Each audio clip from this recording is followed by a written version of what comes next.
네, 화제 기업 최고 경영자들의 소식을 입체적으로 전해드리는 시간, CEO 풍향계입니다. 오늘은 권영수 LG에너지솔루션 대표이사와 김승현 하나그룹 회장의 이야기를 김종혁 한지희 기자가 전해드립니다.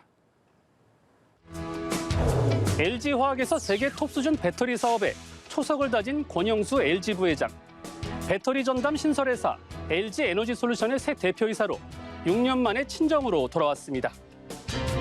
권 대표는 2012년 LG화학 전지사업 본부장을 맡아 당시 LG화학을 중대형 배터리 업계 세계 1위로 이끈 바 있습니다. 다만 이번 복귀는 금이환영이 아닌 구원투수 역할입니다. LG에너지솔루션의 전기차 배터리를 탑재한 GM 차량의 대규모 리콜로 최근 어려움을 겪고 있기 때문인데요. 이번 인사도 김종현 전 대표가 리콜 사태에 책임을 지고 물러나면서 단행된 것으로 알려졌습니다. 전기차 시장의 급성장과 함께 배터리 세계대전도 점점 치열해지고 있는데요. 내부 동료 수습과 품질 향상, 고객사와의 관계 회복까지 돌아온 권 대표의 어깨가 무거워 보입니다. 이번엔 김승현 하나그룹 회장 만나보실까요? 영상의 시대에도 종종 편지로 임직원들을 격려했던 김 회장이 다시 한번 편지 메시지를 띄웠습니다. 김 회장은 최근 누리호 엔진 개발에 참여한 그룹 내 임직원 80여 명에게 과일 바구니와 함께 편지를 보낸 것으로 전해졌는데요. 한화는 한화 에어로스페이스가 누리호 핵심 기술인 75톤급 액체 엔진을 제작하는 등 이번 누리호 개발 참여 기업들 중에서도 핵심 역할을 맡았습니다. 누리호는 위성 모사체를 목표 궤도에 올리진 못했지만 김 회장은 2차 발사를 준비 중인 임직원들의 사기를 고려해 격려 편지를 보낸 것으로 보입니다. 재계에서는 김 회장이 우주산업기술 개발에 역량을 집중할 것이라는 메시지를 편지에 담아 산에 던진 것으로 해석하고 있습니다. 정말 그랬을까라는 생각이 드는 경영인이 있습니다. 재계 기부왕으로 불렸던 최신원 SK네트워크스 회장인데요.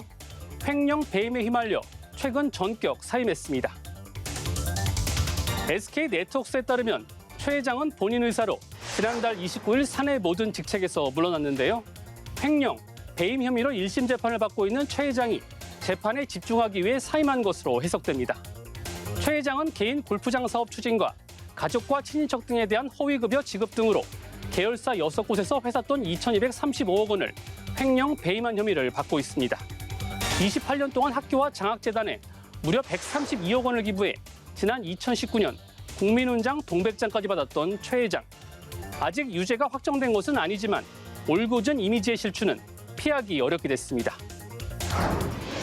다음은 롯데그룹 신동빈 회장입니다. 사모펀드 IMM 프라이빗 에쿼티를 통해 3천억 원을 투자한 가구업체 한샘 인수를 마무리 지었습니다.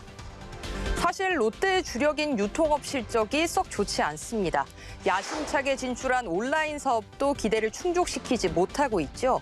이런 상황에서 신 회장이 가구 사업이란 또 하나의 승부수를 던진 겁니다. 가구나 조명, 인테리어로 집을 편리하고 개성 있게 가꾸는 것을 홈퍼니싱이라고 하는데요. 한샘이 바로 홈퍼니싱 대표 기업입니다.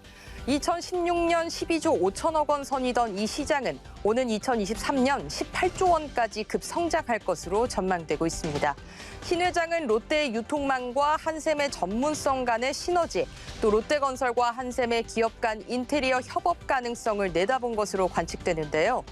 문제는 유통산업 최대 경쟁자인 신세계와 현대백화점이 이미 이 시장에 진출해 있어 뚜렷한 차별화 전략 없이는 오히려 독이 될 수도 있다는 시선도 있습니다. 한샘 인수 참여가 롯데의 신성장 동력이 될지 아니면 아픈 손가락이 될지는 지켜봐야 할 것 같습니다. 단계적 일상 회복과 함께 기업들도 포스트 코로나 시대를 맞았습니다. 일상생활 속에 다양한 변화가 일어나고 있는데요. 그 흐름을 읽고 새 전략을 마련하는 CEO들의 통찰력이 필요한 때입니다. 지금까지 CEO 풍향기였습니다.